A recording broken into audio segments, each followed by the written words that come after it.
Bonjour chers investisseurs malins, Muriel Tranquier, votre optimisatrice en investissement immobilier. Aujourd'hui on va parler du viager, mais comment ça se découpe? Qu'est-ce que c'est qu'un prix de vente viager pour l'acquéreur?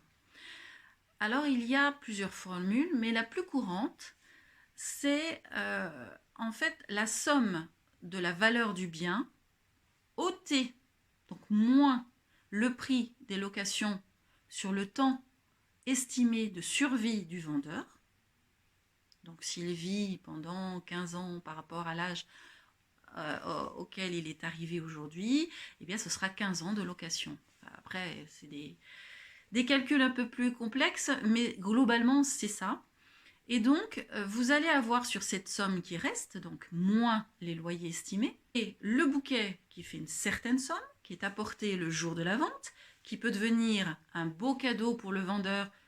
Soit il part en vacances, soit il fait des cadeaux à ses enfants, soit il rembourse peut-être d'autres choses. Et ensuite, tous les 3 mois ou tous les mois, l'acheteur va payer ce qu'on appelle une rente, qui n'est pas un loyer, c'est comme un loyer, mais ça s'appelle une rente, parce que ça a une fiscalité très particulière pour le vendeur qui reçoit cette rente, puisqu'elle ne sera pas totalement imposée en fonction de son âge.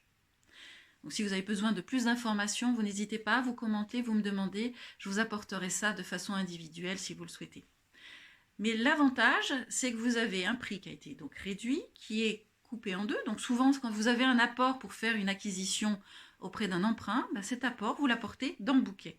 Et ensuite, vous payez régulièrement vos mensualités. Je vous souhaite une bonne journée. À très bientôt, mes investisseurs malins. Muriel Tranquier, optimisatrice de vos projets immobiliers.